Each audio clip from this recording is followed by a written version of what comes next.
All right, so we're going to go ahead and start our panel and review our palliative care and bereavement program. First of all, I would like to thank our 3 families who are with us. This is not easy, and we understand and recognize that, and we really appreciate your bravery and your honesty and your openness about going through this. So thank you in advance. I'm going to turn it over to Joanna, who is going to lead us through the panel. Thank you, everyone, for being here. We're going to begin with going over an overall definition of the program and what perinatal palliative care, the definition of that. Dr. Munson? Hi, good afternoon. It's very nice to see all of you. So it's a little difficult to exactly define perinatal palliative care, but the point is to take the principles of palliative care, which involve a focus on anticipating symptoms and managing those symptoms, but also a real focus on family. And because the principles can be applied to the situation where a woman has learned that her fetus has a life-threatening disease, this subspecialty kind of grew out of its own. There was kind of this grassroots movement of a perceived need, and gradually different groups of people, OBs, neonatologists, nurse midwives, hospice nurses, a variety of people kind of gradually began to work their craft on their own. But slowly it grew into becoming more and more formalized programs.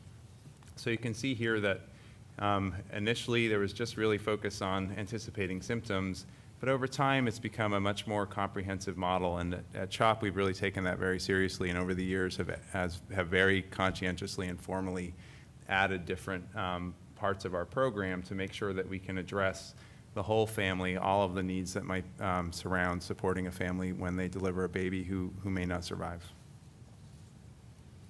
I'd like to turn the panel over to Kendall and Michael Heath, who will be talking and sharing their experience in honor of their son, Paul. I'm Kendall Heath. This is my husband, Michael Heath. And it was 4 years ago. I was 18 weeks into my pregnancy when we got a call that something was wrong. And we live in Washington, D.C., and our doctors weren't quite sure what it was. Maybe it's Fryns syndrome, maybe it's something else, but regardless, the problems that our baby had were so severe that we were very early on encouraged to terminate. And we weren't even through a full day of testing at a local hospital before we were asked if we even wanted to continue. The geneticist just assumed we couldn't handle hearing anymore. But that is not us, and that was not what we wanted for our child, so we sought many second opinions, and that's how we ended up at CHOP. And at the end of the day, our son's diagnosis of Simpson-Galabi-Bamel syndrome was fatal, and nothing could save him. But as we navigated preparing for his birth and his death and the challenges that we'd face afterwards, we were on the receiving end of 2 very different types of care.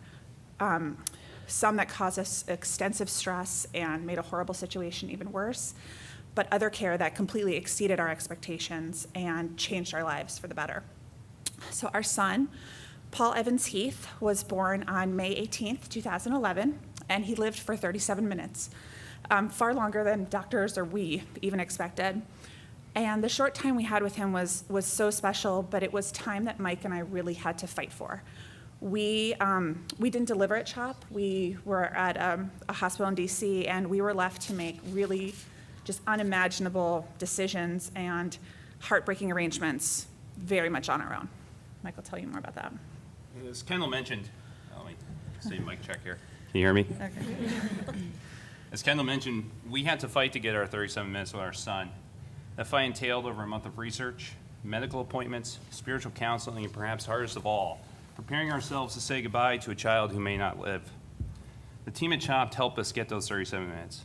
Their care, guidance, and support, as well as the care and support of our families, some of whom are in attendance today, got us precious time with our son.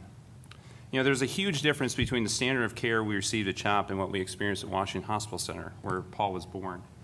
My goal today is not to demonize Washington Hospital Center or say that they're horrible people. They're not. They tried to do the best they could in a very difficult situation. My goal today is to identify key gaps in care that put undue stress on the patient and the staff at Washington Hospital Center, so that you, the medical professionals in this room, will have a better understanding of what families facing some of the challenges we are, especially those with perinatal loss, are going through. These gaps during delivery and postpartum care were due largely to a lack of understanding on the part of the hospital staff of our situation, what we were trying to do, what we were trying to accomplish with our birth plan. That resulted in Kendall and I having to coordinate our own care at a time when we were trying to focus on our son. So after arriving at the hospital and discussing our birth plan with the hospital staff, there are still several areas of confusion. We were very, very clear. Let me start off by saying that we were very, very clear with the staff exactly what we were trying to do. We knew that our son was not going to live. We knew this was a terminal diagnosis. We knew that we were trying to get as much time as we possibly could with him. And we wanted to remember that time in a way that when we look back at this chapter in our life down the road, we knew that we had done the right thing. So we were offered the opportunity by the staff to stop Paul's heart prior to delivery, even though, as I've mentioned, we'd made it very clear that we wanted a live birth if possible, and that we had gone through this entire experience, a month of research, going up and down between Washington and Philadelphia and Connecticut, so that we could get a chance to meet our son. The nurse, who had been with us for most of the day, had done a fantastic job. She was great. She was caring for Kendall. She got it. However, about 2 hours prior to Paul's birth, she was relieved on a shift change. Her replacement wasn't properly briefed and didn't understand what we were trying to do. And I talked about undue stress on the staff. Well, when Paul was with us during that 37 minutes, she had to leave the room, and we could hear her breaking down in the hallway in tears. So again, it's not just on us, the family, but it's on the caregivers as well. The impact of these little things, again, just not being briefed properly at what we were trying to do. I mean, she actually thought that we should have taken Paul to the NICU after we had known that Paul wasn't going to make it. And we knew after talking to Dr. Munson, Dr. Kalick at CHOP, that a trip to the NICU was just going to be more pain for our son and still a terminal diagnosis.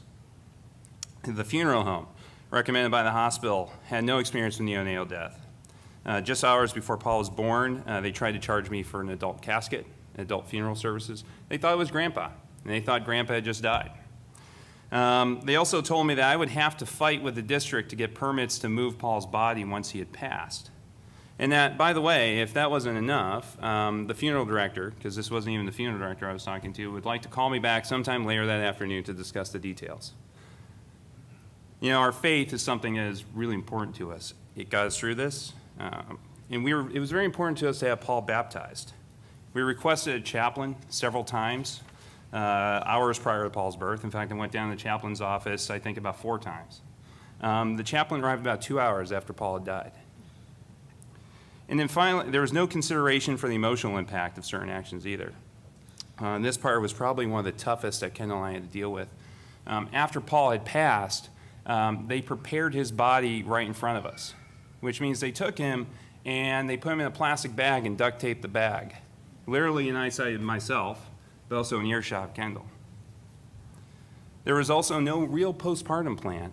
You know, like I said, we were coordinating our own care with the hospital. So, you know, I'm not a medical professional. That's what you guys do. Not that smart.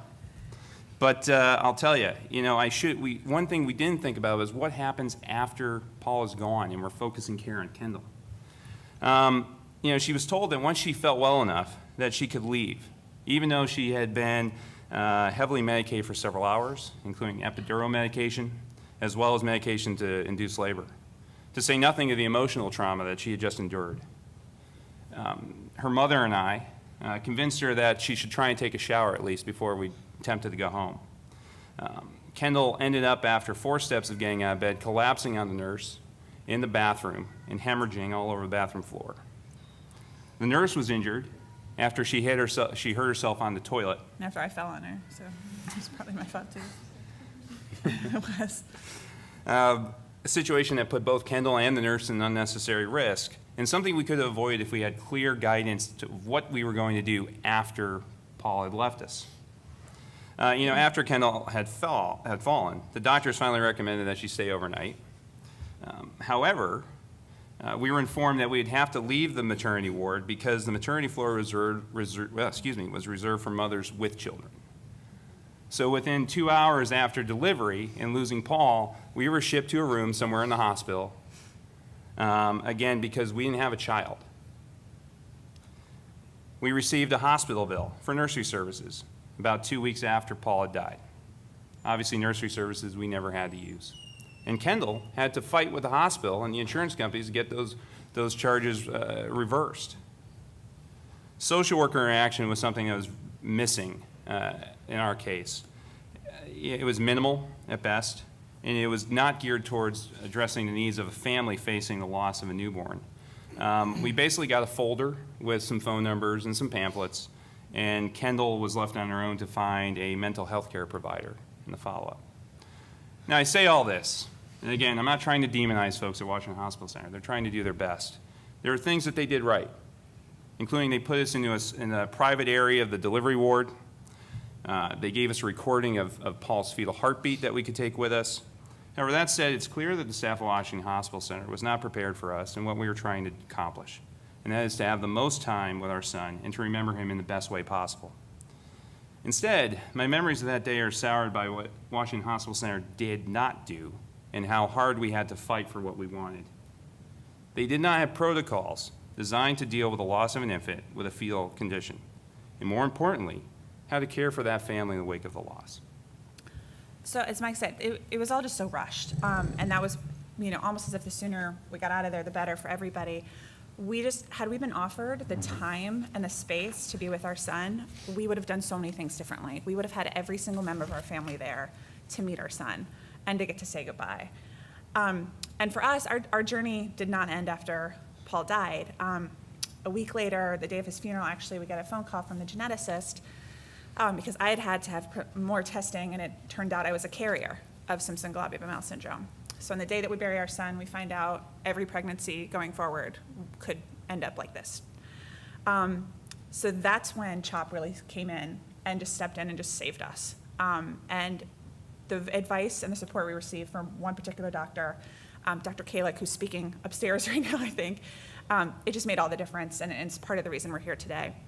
So she guided us through really what our diagnosis meant, testing we would have to receive in the future, my whole family would have to be tested, and over dozens of phone calls and hours of talking, she just was with us every step of the way. And she was our first call when I got pregnant almost a year later, and was Mike's first call when I was miscarrying that pregnancy, and she helped us figure out genetic testing after that.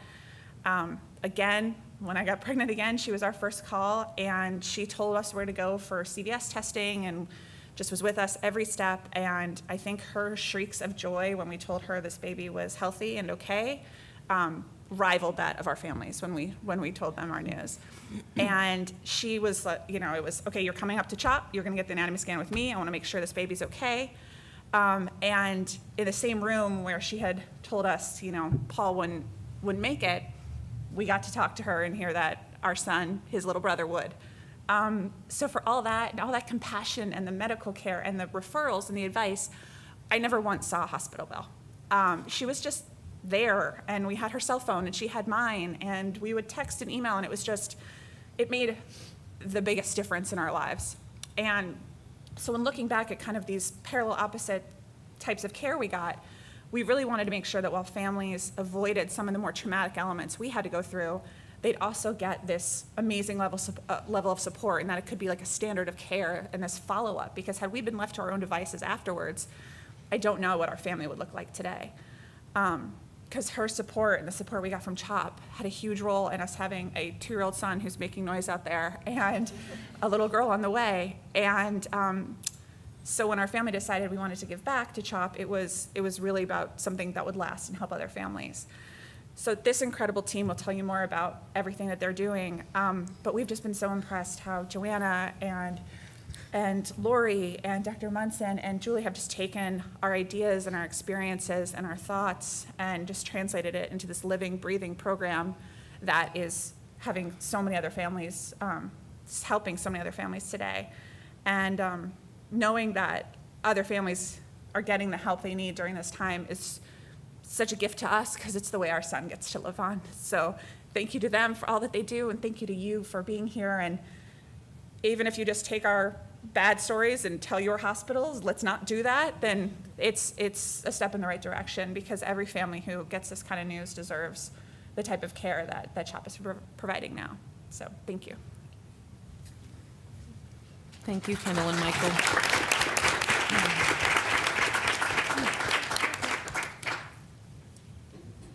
Dr. Moldenhauer will begin the discussion from the staff about our program and what it looks like to date.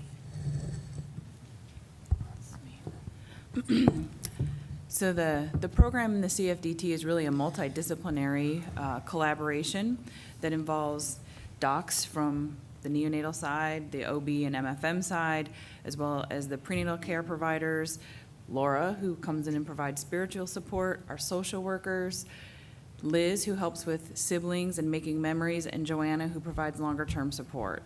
So this is not just in the immediate period where we're really dropping the news, but throughout the pregnancy, around the time of delivery, and longer term.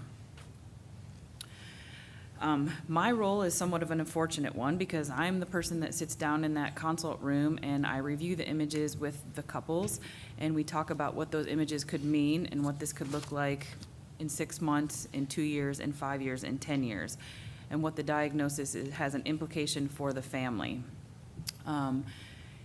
Many times we don't have a definitive diagnosis, and so we're having this discussion about all these terrible, horrible things, and we may not know for sure that there are all these terrible, horrible things.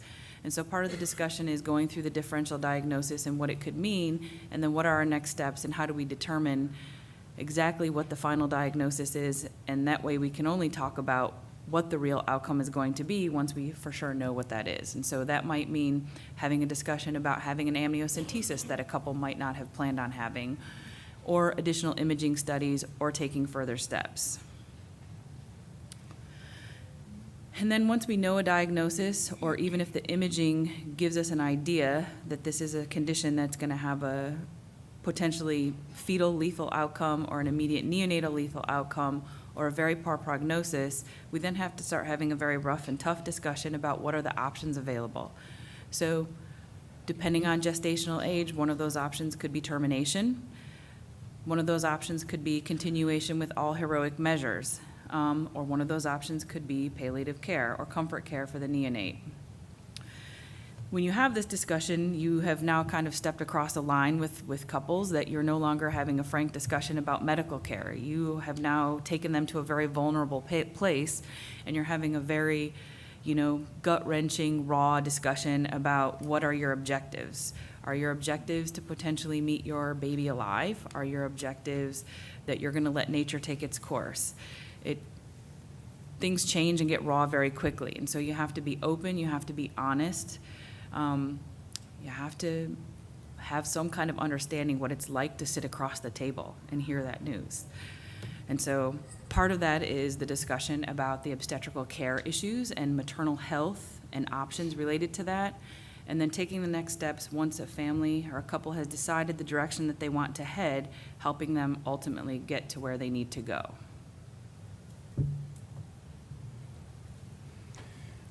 Which often means that then I meet them.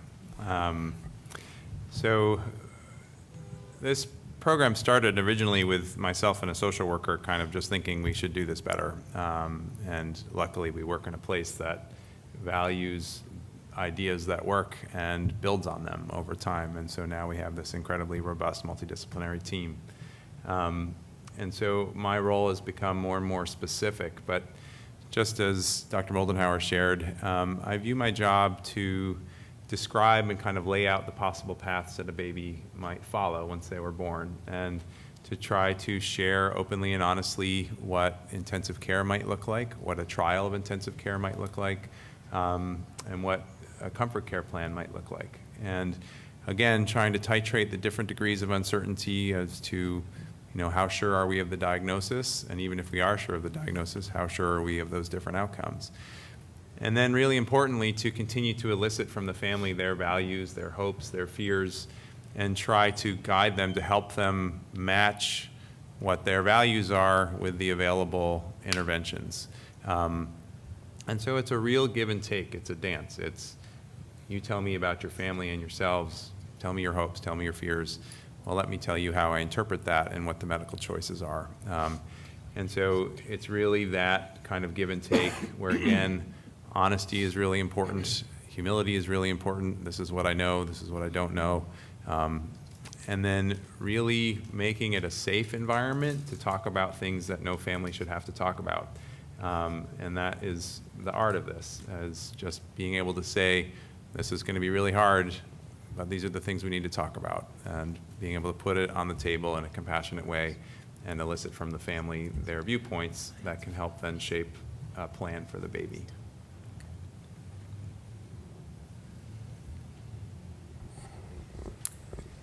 My name's Jennifer. I'm one of 3 social workers at CHOP who work with CFDT. And today I'm going to highlight the role of the social worker on the palliative care, prenatal palliative care team. And I want to say I'm sorry you didn't get to meet an effective social worker in your experience. The social workers in CFDT meet with families where their real lives, full of all their inherent complexities, intersect with the traumatic medical crisis of a poor prenatal diagnosis. Much like the South Street Bridge or the Platte Bridge or the Ben Franklin you may have taken to get here, social workers in CFDT function as an essential bridge in this critical life intersection, providing support, direction, and access to invaluable resources at a time of great need for families. In fact, perinatal social workers meet with every family in CFDT, and we follow her all the way through pregnancy and delivery. We're an important part of every family's medical journey in the center. We get to know the patient and her family, and we help them to navigate through the foreign medical world that they never expected to be a part of. As an essential bridge, we provide strength to the family and share the weight of the baby's diagnosis. We guide the family through the emotional and practical plans for delivery, and we connect them with resources to help them with the grieving process. And today I'll touch briefly on all 3 of those roles for the social worker. First, sharing the weight. The social worker serves as a bridge to help the family bear the emotional weight of living with the baby's diagnosis. We partner with the medical team and with the palliative care team when they meet the patient and the family to assess their understanding of the implications of the baby's diagnosis, to clarify important information, and to talk with the family about what happens next. Social work also helps the family, or to identify the family's own ability to bear the burden, to bear the weight of the baby's diagnosis, and to identify critical areas where families may need additional support. Have there been other deaths in the family? Have there been other loss experiences that will make this intensify a family's reaction in this experience? Who's been helpful to them? Who or what have been helpful to them in other crises? Are there additional stressful events going on for the family at the same time? Once we have a good sense of these issues, we partner closely with the medical team and the palliative care team to address specific needs. Second, guiding the family. The social worker helps develop emotional and practical plans for delivery and gives the family direction to bridge the gap between the sad reality of the present situation and what life might be like on the other side of this unimaginable experience. This begins with actively listening to the patient's story, hearing the hopes they had for this pregnancy and for this baby. It means helping to reframe their role as parents and identifying what they can do during the pregnancy and during what may be a very short time with their baby. It means reassuring them that they'll always be parents to this baby. At this time, the social worker encourages the family to start thinking about the memories they want to have, the story they'll want to tell their families, their other children, and even what to tell a surviving twin at some point in the future.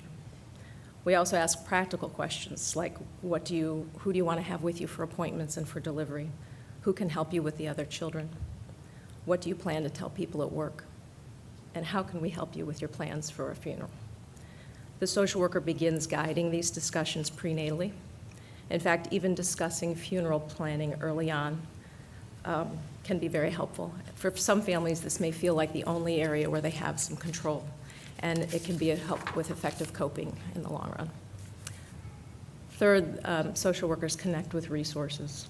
We bridge to access resources for ongoing support beyond the hospital. Over many years and experiences, we've developed a network of professional connections, professional relationships in the community to help families beyond their CHOP experience. We connect families to these resources to assist them with arranging a baby's funeral. We continue to talk to patients and families about normal grief reactions and coping strategies at home. And we refer them to online and group bereavement support that can provide additional tools and connections to help them during this critical transition period. So I would, as you consider your own practice, I would encourage you to partner with the social workers you have available to you to provide extra support to these families who may be facing the unthinkable, a life-limiting diagnosis for their baby. As an essential bridge in palliative care, we share the weight of the diagnosis. We guide the family with practical and emotional plans, and we connect them with invaluable resources at the time of great need. We're present for both families and staff in these challenging and emotionally charged situations, as we work together to help a family begin to grieve and begin their journey to healing.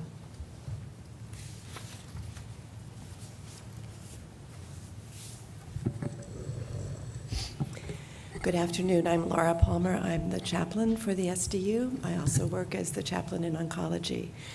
The work in the SDU is tremendously rich. I feel very often that I am on very deep and profound sacred ground as people wrestle with these hard and difficult and sometimes very gratifying moments in their lives. I meet with the family very often prenatally, but sometimes not. Sometimes there's a crisis and I'm called in. In getting to know the family, I listen. I define often my work as a ministry of presence. It's non-judgmental.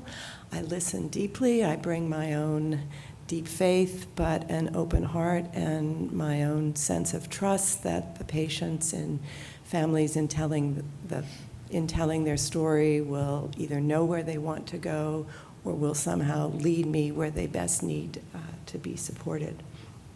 I often am asked to help families process their feelings of guilt, shame, doubt, confusion, sometimes anger that follow in the wake of a diagnosis and their own religious beliefs.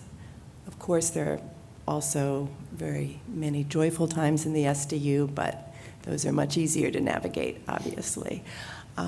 People will sometimes say to a chaplain things that they won't say to the social worker or their physician. I recently had a mom whose baby is going to be here for a while, and she asked me if I would bless the baby. Her husband was present when she asked me to do that. I said, of course. We made a time. 45 minutes later, I get a call on my cell phone. I didn't want my husband to hear me say this because he would be upset with me, but I don't want to be there when you bless the baby because ever since we married, there have been so many problems in my life, and I feel that I'm somehow under a black cloud, and I don't want anything to transfer from me, from my bad karma at this moment onto my baby. So that people often feel deep conflict with what is sometimes a very clear-cut medical decision in twin-to-twin transfusion syndrome when the weaker baby has to be terminated to save the life of the stronger twin. It seems to most people like a very obvious choice, but it is very often for the mother profoundly difficult. Will God forgive me for what I am about to do? I hear that often. And that takes time, that takes listening, that takes prayer. But I think it is an enormous contribution that we give to our families just by bearing witness to it, by listening, and by trying to help offer other alternative thoughts. We offer, of course, the sacramental rituals, the baptisms. We have had priests actually in the OR to baptize a baby at birth for Catholic families. Sometimes I'm there to baptize a baby when it looks like it may be precarious in the delivery room. Other times we will do baptisms when more family can be present, the siblings and the grandparents. We also have started offering certificates of blessing. This came up quite organically. A mom who had triplets. One of the triplets died in utero, 2 were born. They asked me to baptize the twins. And as I was preparing that, I realized that what about the third, who obviously had never been viable? So I thought, well, why don't we have a certificate of blessing? So before we blessed the surviving twins, I asked, you can ask a blessing on anything. So I asked that the spirit of this child be blessed by God in this moment. And then I gave the parents, we have a certificate of baptism on very nice parchment paper, I just made a certificate of blessing with the name they would have given their daughter. And it was so deeply meaningful for them to have her acknowledge that now I will offer families a certificate of blessing if the baby dies before it's born or never was viable. And that is just something tangible that has become so important to families. And I think it also underscores what is part of the soul of our unit, which is just valuing every life and letting families have time with their child. Baby can stay in the room as long as the mother and father would like to have the baby there. Another ritual that we offer is, would you like to pray before you say goodbye to the baby for the last time? That's just a way of making a moment that is very difficult sacred. We also, as the chaplain, I can coordinate other spiritual support. If a family would like to have a rabbi or an imam come in, we can do that as well. If their local priest wants to come, again, that's another. We are here to support people in any way that they may define it. And then last but by no means least, as a chaplain, I try to support the staff in situations which are just challenging and sometimes so very, very hard. Thank you. So my name is Liz. I am the child life specialist in the center. So my role is a little bit twofold. The first piece is sibling support. So I work with our families prenatally, and it's really partnering with parents to find the best plan for their other children. And what that really means, it's a lot of language. I'm actually going to make this short because I feel like these guys will describe my role. So a large piece of it is language. How do we talk about death and the diagnosis? And then what's our plan for the sibling meeting the baby? And then it's also a lot of support after delivery. So being present with the family in that time and allowing the sibling to both meet the baby as well as spend time with and create memories. And then it's resources and education for parents as well to continue supporting their children after they leave the hospital. And the second piece is whether families have another child or not, it's the memory making. So it's really supporting the parents in that process. These are the items that we offer, but really it's all about the family. And some families want to get very involved spend hours making mementos. Some just want me to make them for them. And it's really all about what they need in that space and time, in spending time with their baby and saying goodbye to their baby. In my role as a clinical psychologist and also being trained as a birth doula, I'm able to really help families support development of their birth plan. And this is something that I discussed in my previous talk. It's a therapeutic process. It's more than just a piece of paper that says these are what the family wants. It's a process of discussion every time they come for prenatal care. We meet and we talk about their plan. We know that the more we talk about things that are difficult, the less difficult it can become and the more prepared you feel when you're faced with that experience. So talking about death before death happens is extremely important to get families in the mindset to accept what's coming, and doing it in a very gentle process, working with families at their pace. And that takes a lot of time and a lot of preparation, so that at the time of birth, it's about being parents and cherishing that moment that they have, however long it may be with their little one, and not thinking about, oh yeah, I have to remember I want the chaplain, or oh, I have to remember that I need to call the nurse to make sure my mom's here. That's already done. The path is laid before the babies are born, and so families don't need to think about anything other than getting through labor, delivery, and that process of spending time.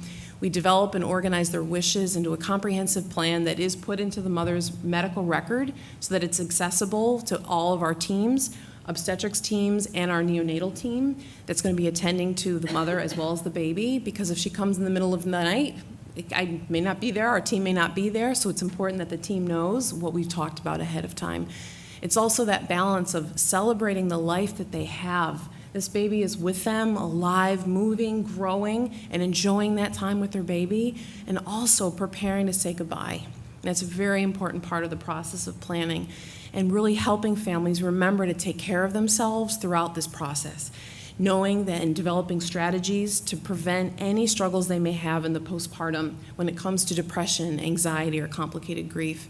All along the way, at the day and time of delivery, coordinating those services so things are smooth from the time of prenatal care, communicating that with our inpatient team so that they're ready to receive, and also supporting the families each day they're inpatient, checking in with them, talking about how they're doing, making sure they're doing okay despite what they've gone through, and then connecting them with resources as they return back to their communities.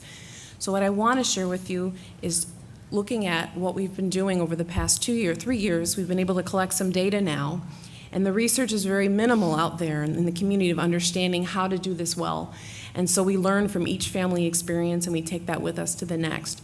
So we began tracking families and families who've experienced palliative care support in 2012. We had 4 families that we supported, and you can see the trajectory going upward to last year, having 35 families that came through our department and had palliative care consultations with our team, and 45 of those families were able to deliver with us in the SDU. Another very important part of my role is coordinating the outreach and bereavement follow-up that occurs, not only through research, but tangible outreach. So throughout the year, families are tracked of the time of their loss and then provided bereavement outreach cards at 3 separate time points throughout that year.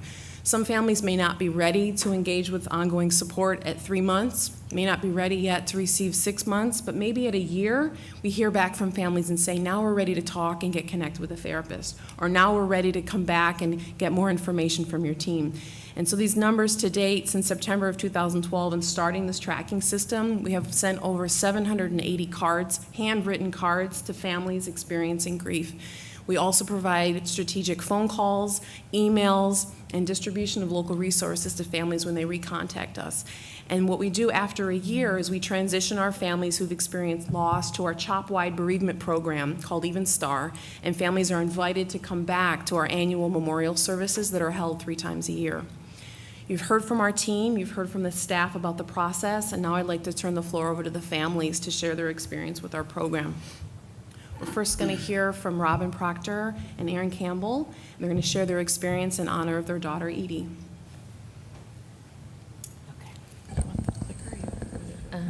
You can do it. Okay, I'm Robin. Hi.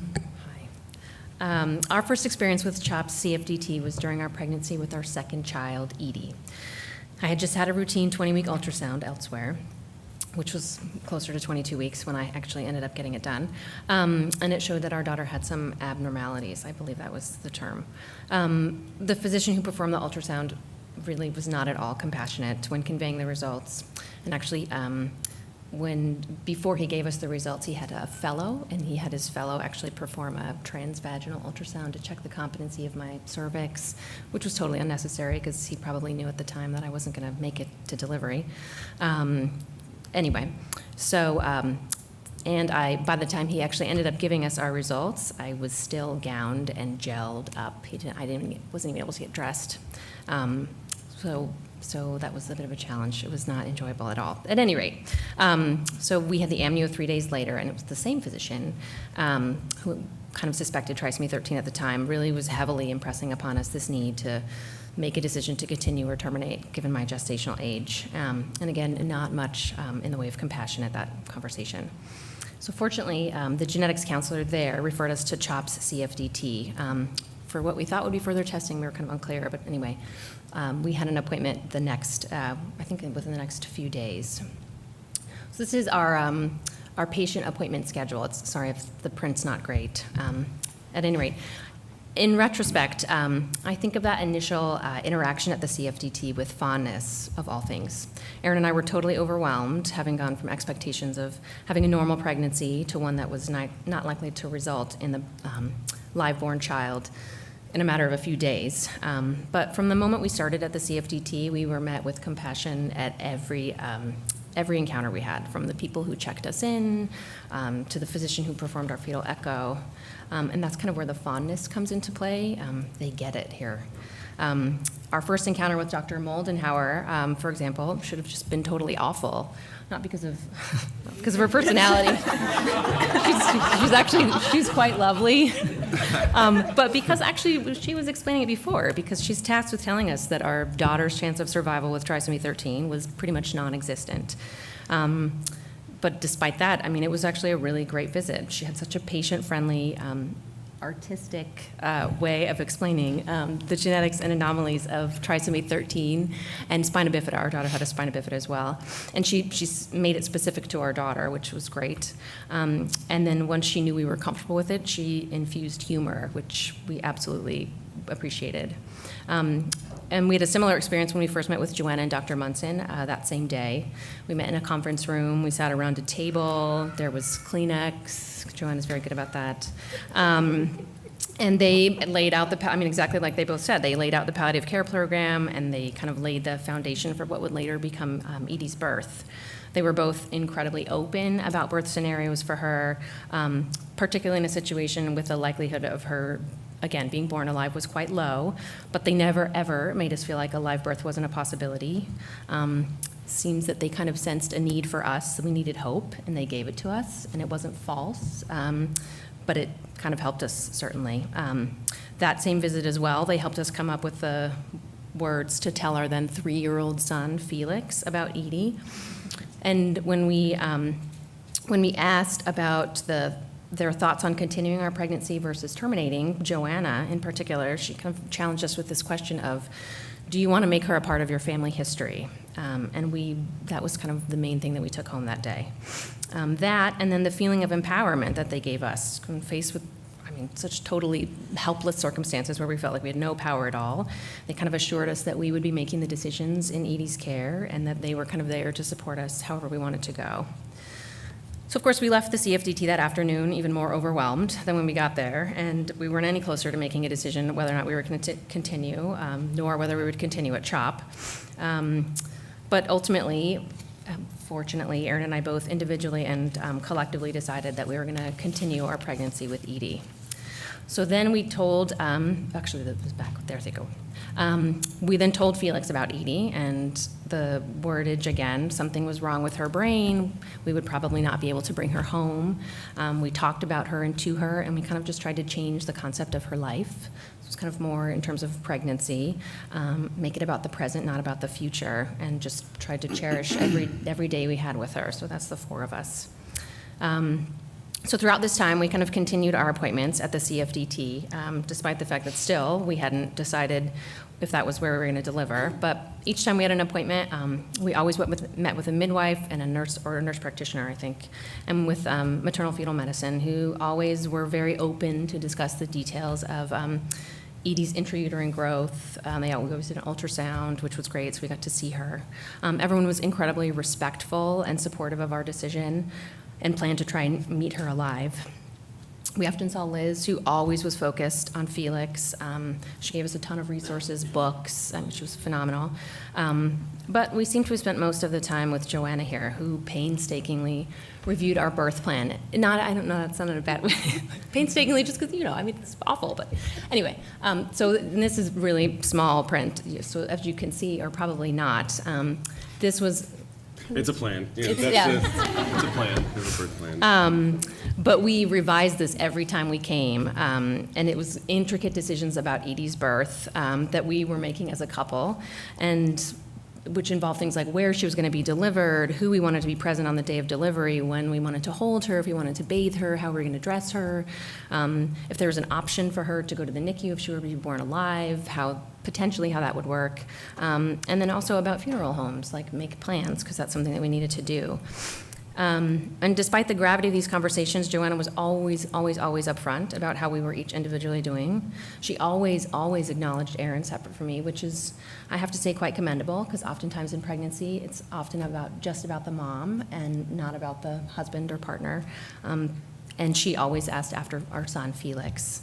And she always made sure that we were eating and drinking and sleeping okay, which was great. Yes, I'm eating, I'm drinking, it's all good, we're all safe, but great.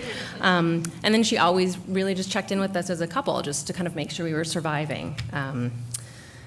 So again, we're still kind of in this, do we deliver at CHOP, do we not? We really liked our OB at our other institution, so we decided we would meet with MFM there, not the different place than where we had the ultrasound. And so with our experience at CHOP, we kind of came armed, like, okay, can we deliver? If she doesn't live, can we keep her with us? Can we bring our son? All these questions. And we didn't have any, there was sort of no firm answer. It was all very vague. There was no definitive, plan that could be set in place. And there was no guarantee that we could have the experience that we potentially could have at CHOP. So, and it was by no means empowering at all. I think we were really, Definitely no hope. There was one doctor said, "Now, who told you that she might live?" And so there was yeah. nothing for us to. Well, when we left there, obviously we were kind of like, okay, well, that was an easy decision to make, because there was no compassion. That's the. So sorry. That's okay. Rejection. So, spoiler alert, we decided to go with CHOP. Unique requirements of delivering a child with trisomy 13, this is what I said. So, and then we really wanted, as Joanna had said, we really wanted to make her a part of our history. And so the SDU was where we chose to go. We continued our biweekly visits. Felix actually came to the unit, met with Liz. She introduced him to the unit so that he could kind of get the lay of the land, because we wanted him to be there after Edie was born. Again, continued to revise this birth plan in visits and also via email. And we were kind of just checking off the things you need to do, and however you can prepare for such an awful event, no matter how insurmountable a task it seems like it would be. So we were incredibly well supported. Unfortunately, meeting Edie alive was not meant to be for her family.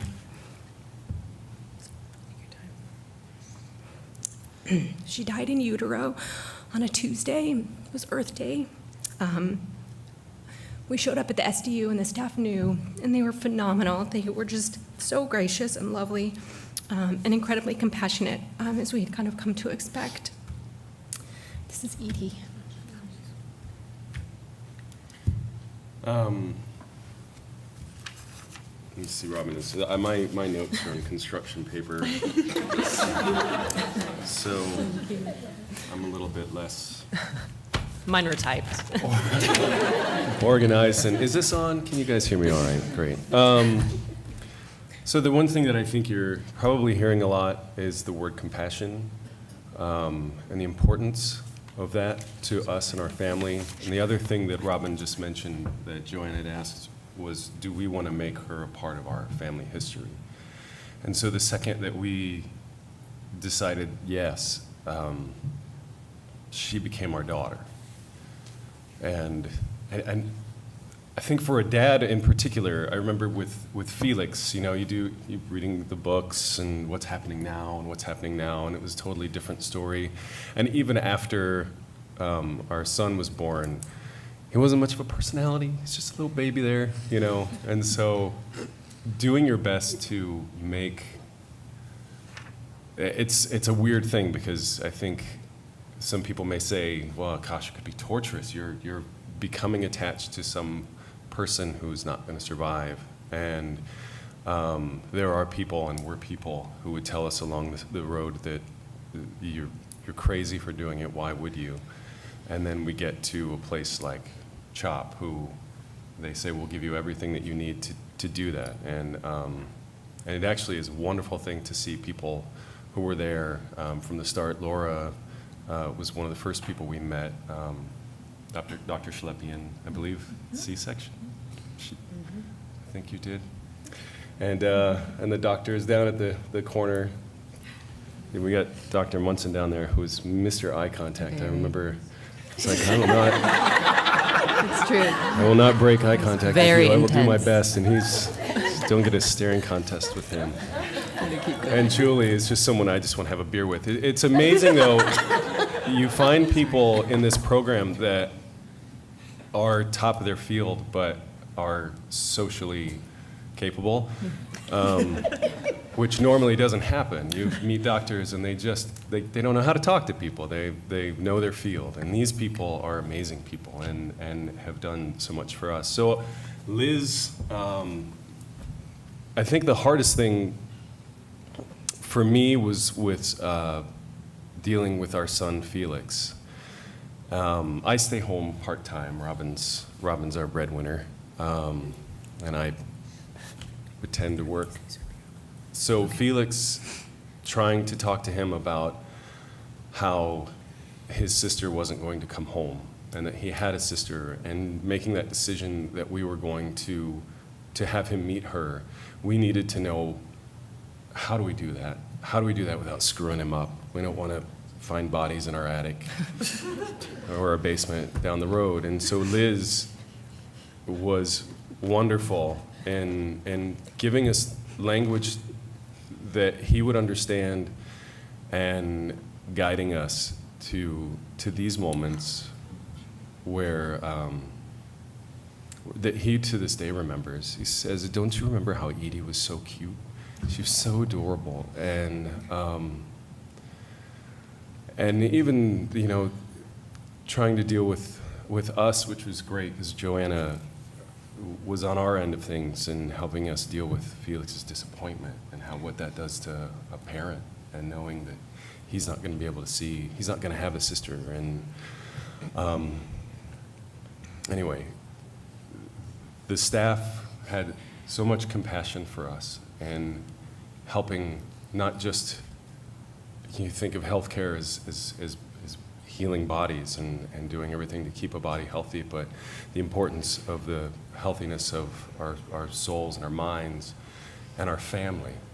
And I know, and we've heard, and people have warned us that when these things happen, families break apart. And with the help of this team, our family became stronger.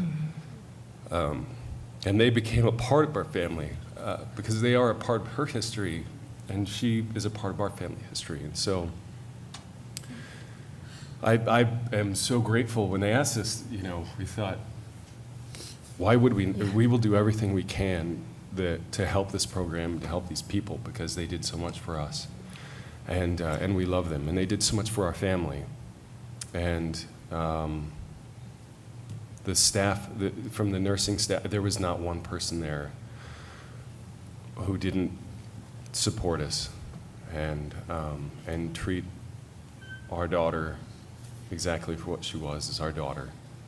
And so, and I do want to thank the other families here, and Yeah, absolutely. the Heath family, for what they've done to help with this program, and all the staff and the staff that are here. It is wonderful to see you guys again, and thank you, and for the family that I know this is new, and I'm sorry for all of your losses. So.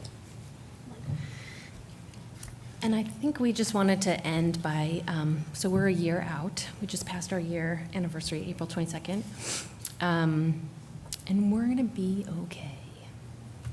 I don't think we thought that at the time. This was our Edie's birthday. Felix wanted to get a cake, and this kid is all about chocolate, but for some reason he chose, this was the cake he wanted. He knew it. He's like, oh, I want the cake with the strawberries. Edie would like strawberries. Because Edie would like Yeah. strawberries. And so, you know, I mean, didn't have a candle. It was kind of just, but it was great. We all kind of ate cake and talked about our daughter, and then we also planted a tree for her. There's apparently a service that sends trees to people who've lost loved ones, and you can plant them. So my sister sent me one or sent us one for our birthday, or for Edie's birthday.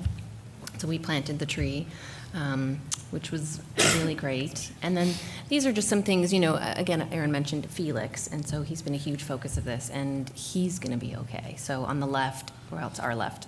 So it's up your left, too. Still, yeah. Right. So that's Felix spelling Edie's name. He was kind of drawing. That was in the hospital when she was born. And then on the right, out of nowhere, this was probably a month ago maybe, he just kind of randomly drew this picture, and that's me with the long red hair, and then a heart, and then that's Edie. And he just was really excited about talking about his sister again. And it wasn't sad. It was just kind of there, and it was great. It's so great, because she will always be part of our family. And even though she wasn't born alive, and so technically, you know, miscarriage, because I was probably at 36 weeks, but we don't see her as that at all. I know none of our families do, and we could never have done that without this program. So, and then the last thing we'll just end, we planted these 2 trees on Mother's Day for her as well. This is in an arboretum that's close to our house, and they're magnolia trees, and it was incredibly wonderful to be able to do. And again, we are so grateful for this program. It's phenomenal. So thank you. Thank you.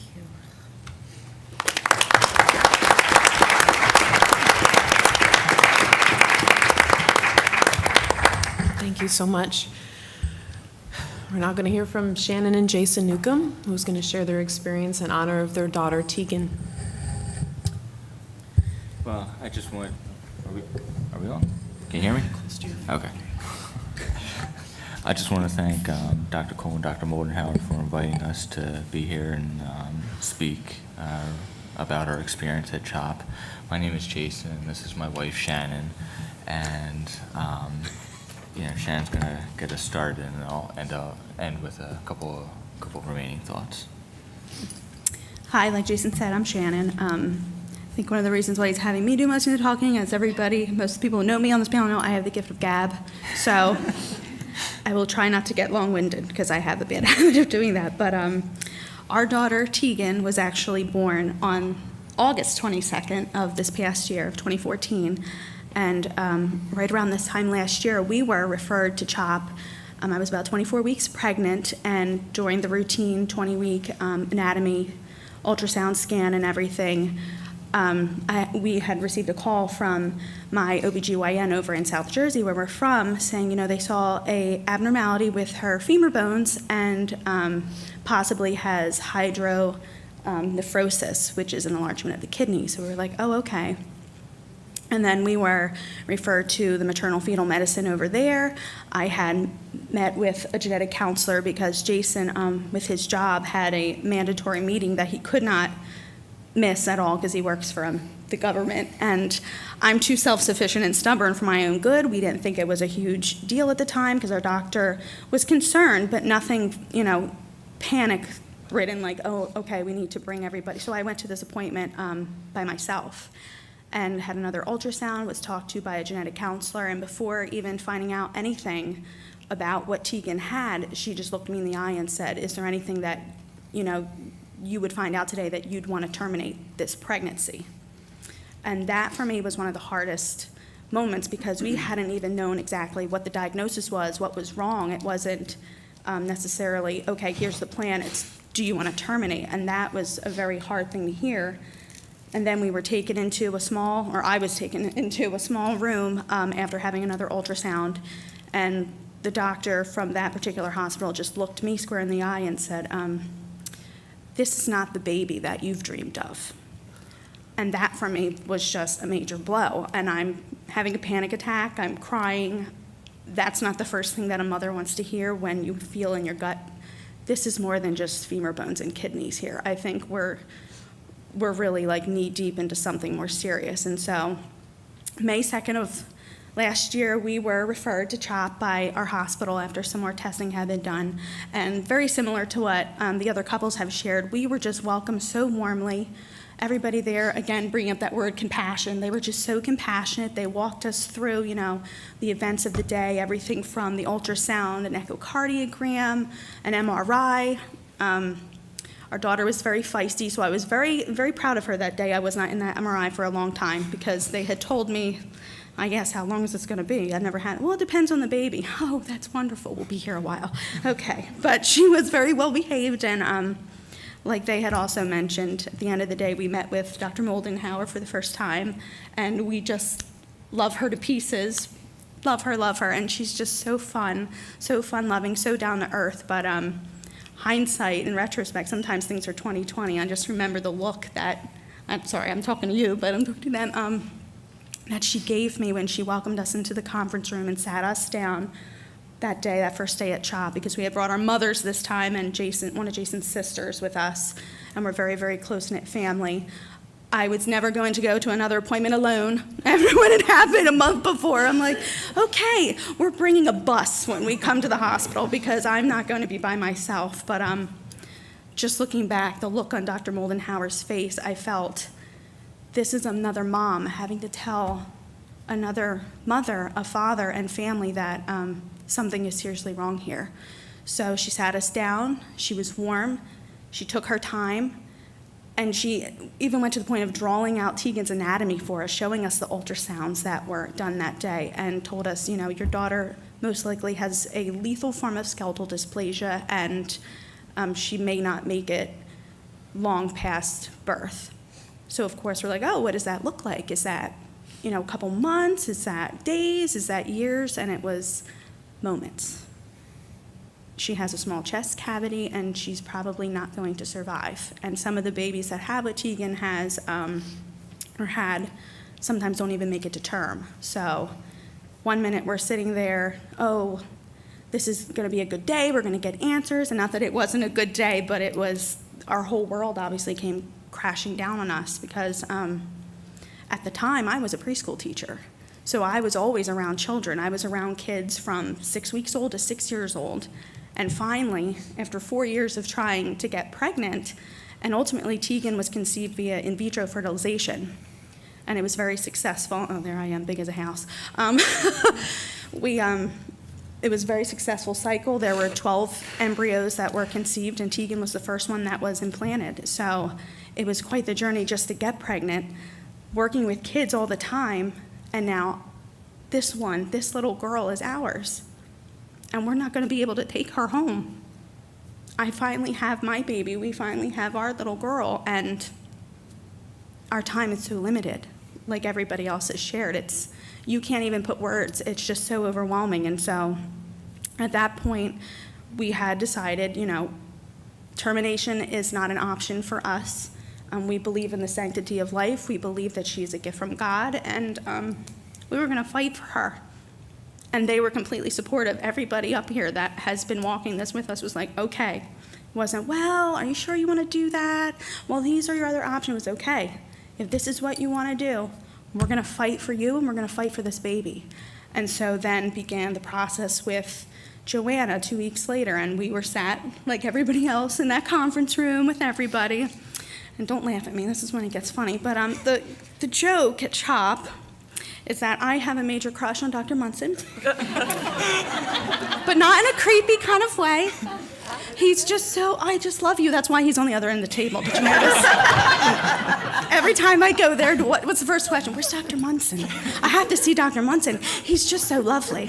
So, but in all seriousness, like, the first thing... I do. Man crushes, they're real. But I just remember the first time we met him, of course he's kind, of course he's compassionate, he's the best at what he does. But one of the first things he said when he introduced us was, "What's your daughter's name?" You don't get that everywhere you go. It was, okay, we got to treat the skeletal dysplasia. But he was just so kind and soft, and he asked us, "What's her name?" And I said, "We're naming her Tegan Joy." Tegan means beautiful, and joy is just that, joy, for the joy that she had given us. And he goes, "Okay, we're going to fight for her." And he always called Tegan by her name. And that was something, it might seem very small, but it meant the world to us because he gave her I can talk today. He gave her an identity. And we never felt like, oh, okay, we're just another appointment today. You have to meet this person or that person. From any of them, it was Tegan and us as a family were the center of everybody's world the time we were at CHOP. And they made us just feel so loved and supported. And so from that point out, it was, okay, we're going to have those bi-weekly meetings with Joanna. We're going to go over all the fears, all the anxieties. We're going to do that birth plan. We're going to revise it every time that you come here. What is it that you guys want? They let us be the captains of the ship. It wasn't, okay, well, this is what we think you have to do, or you really should do this. It was, okay, here are the options. This is what this looks like. There were no gaps. There was no holes, so to speak, where, okay, well, what are we going to do about this? What about that? Oh, we didn't talk about that. Almost everything was talked about. Everything from her diagnosis, which, if I hadn't mentioned already, was campomelic skeletal dysplasia after some more testing had been done. And it affects 1 out of every 200,000 births. It's extremely rare. And in our case, after more testing had been done from another genetic counselor over at CHOP, who was absolutely amazing compared to the experience I had had months prior. We are not carriers for it. It is autosomal dominant, and so it's just amazing to us in a way that we have a better chance of being struck by lightning than this ever happening again. So out of 12 embryos that were conceived through IVF, we got her. And I don't think we could have loved her anymore had everything been the quote-unquote normal pregnancy. And so just having this time to really feel our emotions and really be vulnerable. And that humility that everybody here brings and that love that they bring. I mean, I always appreciated that Joanna always met us where we were at in that moment, but we never walked out of that room in that same place that we entered. It was, okay, we have another piece of the puzzle. We have a different outlook on what does this look like, because being a first-time mom, being first-time parents, my first pregnancy, I was scared to deliver like any first-time mom, but I was especially petrified to deliver because the last half of my pregnancy, it wasn't just, oh, we're so excited to meet this little girl. Of course we were, but it became a countdown to when we were going to have to say goodbye.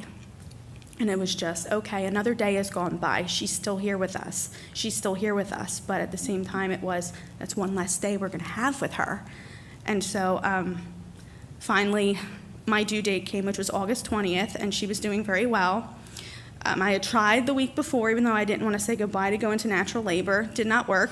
So we had to give her an eviction notice, as I like to say. I'm like, okay, Tegan, today's the day. And I think that must have been one of the hardest days for us, leaving our home as 3 and knowing we were coming back as 2.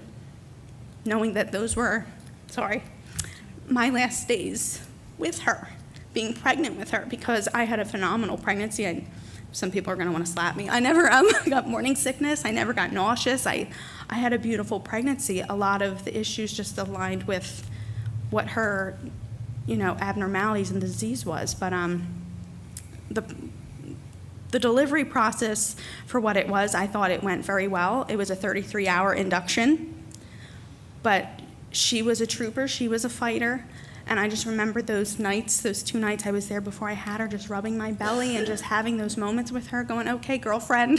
That's how I talked to her. It's just you, me, and God at this point. It's just you and I. Those were those precious moments because I knew that they were very quickly going to be gone. And so August 22nd at 3:41 p.m., after 3.5 hours of pushing, Tegan Joy had arrived. And so as you can see from some of the pictures, the dresses that she was wearing, his sister, who came to every single appointment with us, along with our moms, made them for us. We asked her, would you make some dresses? She's an amazing seamstress, and she's actually graduating nursing school in the next couple of weeks.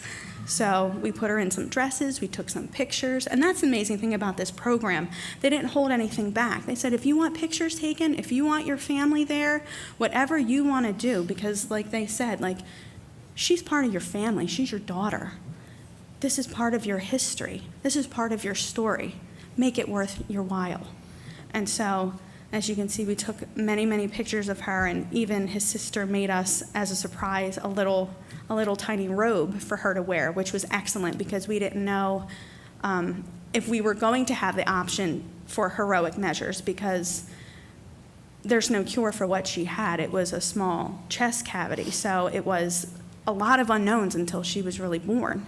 And so it was, okay, we'll have to kind of wait and see until she's born. And when she was born, we just didn't know what to expect. And of course, we're biased, we're her parents, but she was absolutely beautiful. We just fell in love. We fell in love with her the moment we found out we were pregnant with her, and we couldn't love her any more than we do. And I will never forget, this is my sappy moment. I'm sorry, Dr. Moldenhauer, but I remember after having her, and of course, the NICU team is in there. Dr. Munson came in and almost flew off the bed, going, Dr. Munson, He's like, well, you just had a baby, chill out. I'm coming to you. I'm like, showing off my kid, and it was very lovely. But I remember Dr. Moldenhauer walked in, came up to me, and she wasn't a doctor at that moment. She was another mother. She was another woman, and just said, congratulations. She's beautiful. You did great. She made it. She made it to 40 weeks. She's a fighter. And that's what I needed to hear as a mom, because of all the uncertainties. Now that it felt like, okay, the clock is ticking. When are we going to have to say goodbye? Up until that moment, it was, okay, all this planning, all of this time with Joanna, all this talking everything out, the anxieties, the fears, family dynamics. What does that look like? What was it like for me working with children, knowing I wasn't going to have mine, the moment we had been waiting for? What was it like for Jason, being the dad, having to watch his wife carry a baby that we know is not going to survive, wanting to be a fixer, as men usually are, and there's nothing we could fix. So many things we planned out, but so much of it we were completely powerless to control. And so that moment meant the world to me when Dr. Moldenhauer walked in, and I just felt just so loved by people that at one point were strangers months before, but I mean, we consider them family to us. Because it wasn't always about, we're treating campomelic dysplasia, we're treating this. It was, no, it's about Tegan Joy. It's about you guys. It's about the whole body, the mind, the soul, physical aspects. Yes, you did ask a lot how I was eating and sleeping. And every time I'm like, I'm fine. And then Joanna would lovingly say, fine is not a feeling word. I need feeling words, right? What's that about? I'm like, well, it is for me today. So that didn't work out so well. Within an hour, I had to pull out some feeling words. This is really hard. No, I need more than hard. Come on, Joanna. Stop it. But that's the beauty of this program. Like I said, she's a pusher in the best way possible. No, I love it. I love that you're a pusher. We need that. She made reality a reality, but they always left us feeling that fondness, that feeling of hope. And I know that's CHOP's slogan right now, that hope lives here. It's more than just a slogan for us. It's a reality. Hope is not just something you do. It's not just something that we feel or being hopeful. Hope comes in the form of a person for us. Each one of these people that have been part of our journey, part of our story, they provide hope because we know that they care. We know that they love us. And more importantly, they loved our daughter. They loved our daughter enough to get right there on the front lines and fight when other people couldn't. And we learned very quickly, especially in our personal lives with family, friends, different dynamics, what different people's gifts were. Some people had the gift to be very kind and compassionate, and some people, I'm sure I don't stand alone when I say it, some people just really just don't know what to say to the point where they just say harsh things like, well, at least you know she's going to die.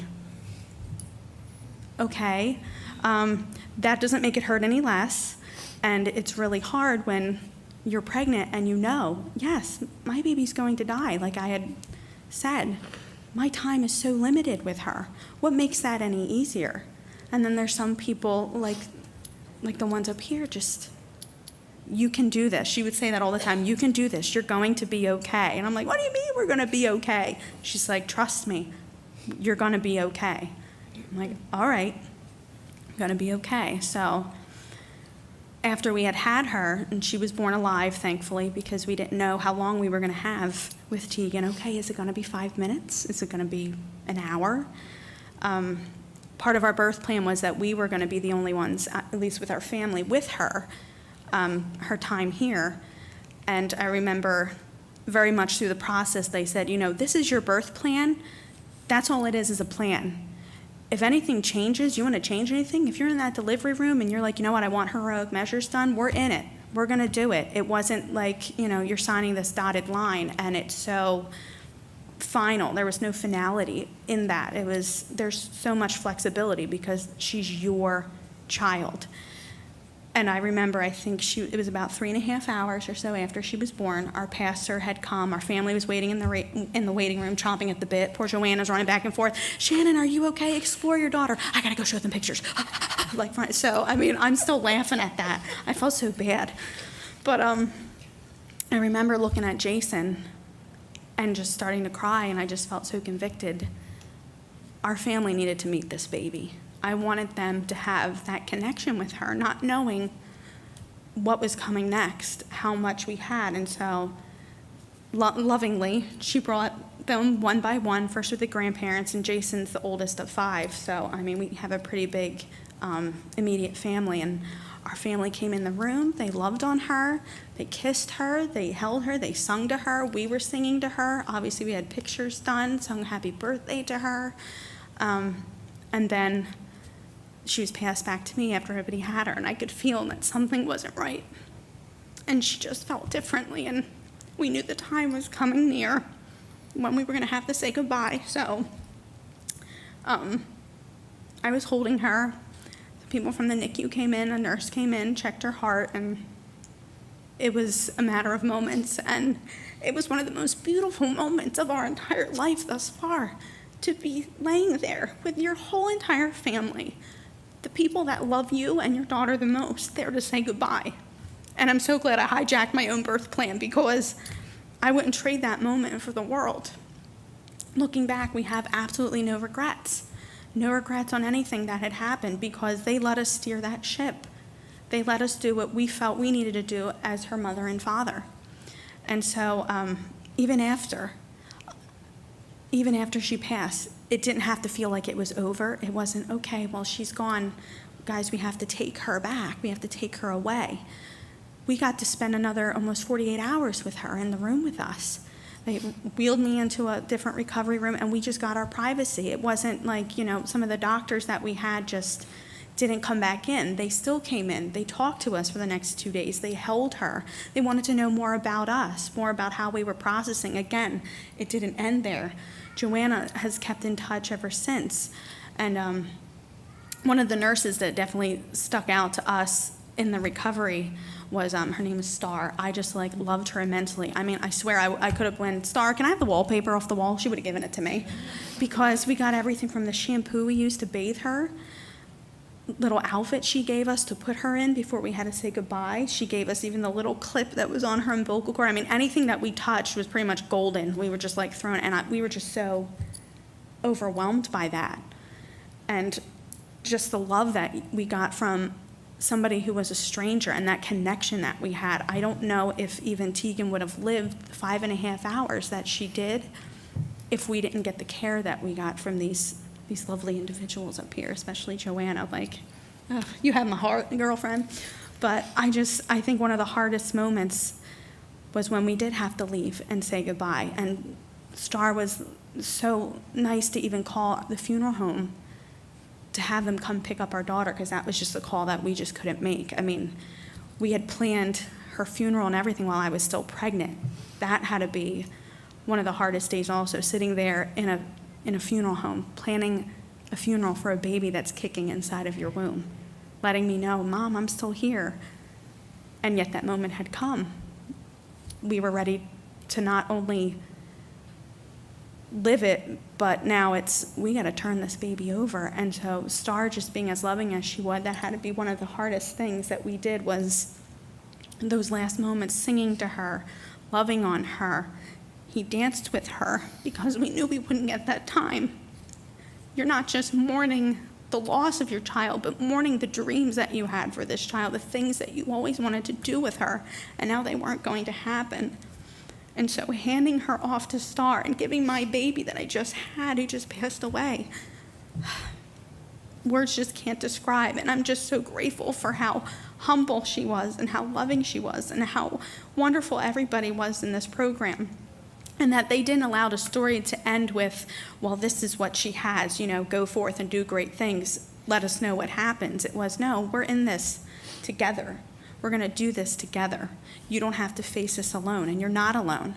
Everything from getting connected to other couples, support groups, reading literature. I mean, I don't think there was anything that was left to the imagination or anything that was left, quote unquote, undone. And so because of the wonderful gift that his sister, Jason's sister, had given us with a robe, Joanna really helped us work after having her, besides always asking, how are you eating, how are you sleeping, all that fun stuff. What can you guys do to help in your grief to give back, no matter how big or small that looks? And she had to rein me in because I was ready to go to Capitol Hill at one point for something. So we decided, I know, it's funny now, but at the time I'm like, what was I thinking? But we decided, we were so moved by what his sister did with the robes that, as we say, we're like little elves every weekend ever since. And we've been making robes to donate to the Garbos family SDU unit for other families who know that their child may or may not survive long past birth. And so it's just a little gift to them that we can give to say, you know what? You're not alone. There's another couple, another baby that's gone through this. And you know what? Just like you said, not to steal your words, but we're going to be okay. We're going to be okay. The story doesn't have to end in despair. Yes, it's agonizing grief. Yes, we can't put it into words, but it's not without hope. And if that's the one takeaway that everybody gets in this room today, that is amazing, because there's always hope. all of these babies' lives. Our Tegan Joyce life has purpose. So I'm sure Jason is going to share a little bit more, but thank you for letting me share. Thank you. I just wanted to end with just a couple comments. First off, I just, again, wanted to thank the staff up here, and I see some familiar faces out there in the audience. You guys have been tremendous, and I know day in and day out, it can be challenging when you're dealing with families that you give hard news to, and that can be tough on you guys emotionally. And I just wanted to encourage you guys to keep on keeping on. You guys are doing a tremendous job. The need is great out there, as the statistics that Joanna showed. The need is tremendous.